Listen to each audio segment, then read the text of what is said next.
Kungiyar matasa da ke ƙoƙarin samar da ingantaccen muhalli da ma kawar da illar sauyin yanayi a tsakanin al'umma mai suna Youth Empowerment for Climate Action in Nigeria ta gabatar da shirinta na share wurare domin tsaftar muhalli, inda kungiyar ta ziyarci kofar mai martaba sarkin Gombe Alhaji Abubakar Shehu Abubakar na uku domin share wannan fili. Husaini Adamu Saraki shine ya jagoranci wannan aiki, ya yi mana ƙarin bayani na makasudin da ya sa su yin sharar. Youth Empowerment for Climate Change in Nigeria a champion ɗinsu. To yau dai Allah kawo ne zan yi executing project ɗina wanda clean up ne da kuma community outreach.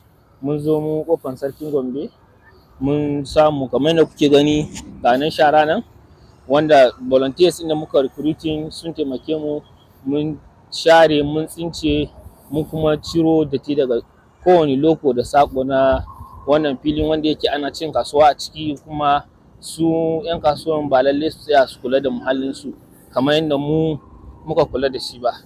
Ita ma da take ƙarin haske yayin gudanar da aikin, Fatima Ishaku, wacce ɗaya ce daga cikin 'ya'yan ƙungiyar taye kan, ta ce domin kiyaye kamuwa da cututtuka a dalilin rashin tsaftar muhalli ne ya sa yin wannan yunkuri. Tsaftar muhalli yana da kyau, kuma ya kamata a ce duk inda ake ana tattara guri ana gyarawa, saboda shi tsaftar wuri yana ƙara ma mutane lafiya, amma na rashin shi yakan jawo cututtuka da yawa da kuma abubuwa da yawa, musamman canjin climate.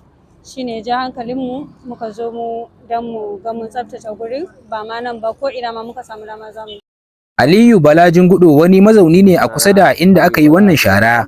Ya yaba wa ƙoƙarin na matasar ƙungiyar ta Youth Empowerment for Climate Action in Nigeria bisa wannan namijin ƙoƙari da suka yi na tabbatar da an tsaftace muhalli. Mu zo mu ba da gudunmuwanmu tun da mu ake taimako.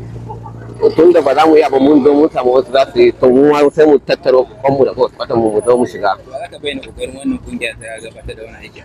Gaskiya wannan kungiya sai dai mu mata addu'a, dan kokari ka tayi kokari, ka duba duk girman fadin wajen lambatu ina ba inda ba shiga ba, aka dudduba aka shashare, babar ko ledan fiyawa ta kwaya ɗaya ba akan hanya.